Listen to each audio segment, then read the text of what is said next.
And we start with breaking news this morning. Violent protests in Minneapolis over the death of a man in police custody continuing for a third night. You're taking a live look at the scene where you can see a large police presence this morning. The National Guard and state police have both there this morning, and you can see a lot of smoke in the air. That's because several fires were set overnight. A police precinct where the officers in the death of George Floyd used to work was set on fire. Minneapolis city officials say all staff had previously evacuated the precinct in the interest of safety. The symbolism of a building cannot outweigh the importance of life, of our officers, or the public. We could not risk serious injury to anyone.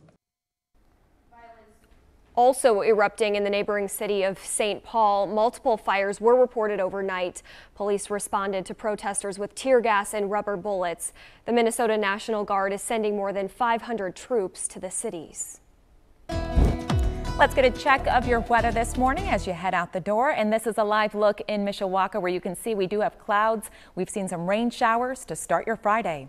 Let's get right over to WSBT meteorologist Carrie Peugeot. And Carrie, once the rain moves out, we're in for a pretty quiet day. Yeah, we're looking at a lot of sun once we're done with these rain showers. That's still going to be the afternoon before we totally clear this out. And right now, most of the rain showers have been relatively light, and most of them have been in Berrien County. So you've been the unlucky ones today to end up with those showers. But you can see it over most of the county. We've had a little bit in northern LaPorte County, but most everyone else had just had a few sprinkles or a little bit of the cloud cover. Now you can see the scattered activity over southern LaPorte County, moving closer to Stark County, and then off to the west towards Chicago and northern Illinois. We still have to get through these types of showers before we're completely done. So the end of the cloud line is there right through the middle of northern Illinois. So off to the west near the Illinois and Iowa border, they have already started to clear out. That is our afternoon forecast, but our morning forecast, we still stay with the rain showers here and the sprinkles. Now this is already impacting our temperatures. Temperatures compared to yesterday at this time, a big drop, especially along the lakeshore. Yesterday we started out near 70.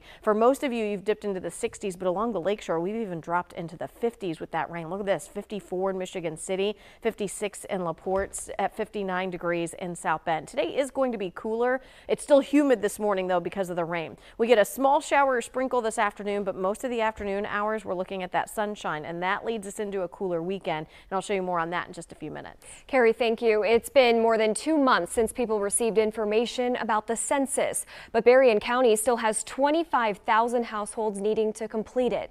It's more important than ever before to complete it because census data is actually critical for fighting pandemics.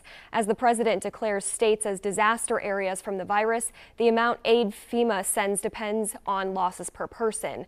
Per person is based off of census data. Right now, the response rate is less than what it was 10 years ago. That's why the county is urging everyone to complete it. If you don't complete it by August, census staff will be knocking on your door to complete the survey with you. In 2010, it appears that the census staff only got an additional 2% completed. So we need to do as many of the households as we can on our own. Now, because of the current pandemic, the deadline to finish it is now at the end of October instead of July. You can fill it out online or call the number listed on our website at WSBT.com. Well, Michigan's stay-at-home order is having an impact on the state's roads. According to our partners at WSJM Radio, the state has seen a drop in traffic accidents. State officials say there have been about 30% fewer crashes in the state compared to this time last year. There have also been about 60 fewer crash-related deaths. However, officials also say there is a concern about the number of recent speeding tickets, especially on the freeways. The coronavirus pandemic is bringing changes to the Kosciuszko County Fair this year.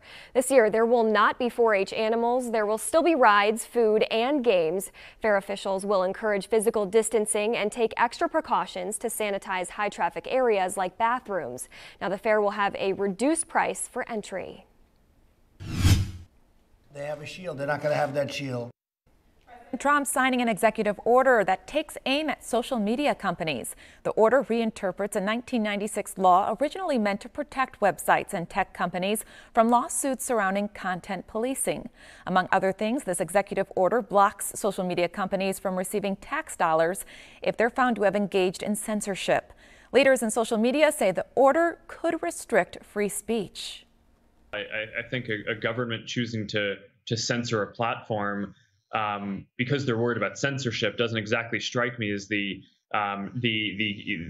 right reflex there. President Trump says he fully expects this order to be challenged in court. The federal government is now extending its payments for National Guard members to help with the coronavirus pandemic. In a tweet yesterday, President Trump said he's extending the Guard's Title 32 status. That means Guard members will remain under the direction of their governors, with the federal government footing the bill. According to the Pentagon, 48,000 National Guard members are helping with the outbreak. Just a few days on Tuesday, Indiana voters will head to the polls for a primary election. For voters in Elkhart County, 2 candidates will be vying for the Republican nomination for the county's 2nd District Commissioner. Mike Yoder has held the seat for 16 years. Yoder is a dairy farm owner. He touts his years of experience in government, land use policy, and business as his qualifications for the seat. Brad Rogers served as sheriff for 8 years and now works in the jail. He says that experience helped him learn about the county government. The two had slightly different opinions on how Governor Eric Holcomb has handled the state's coronavirus response.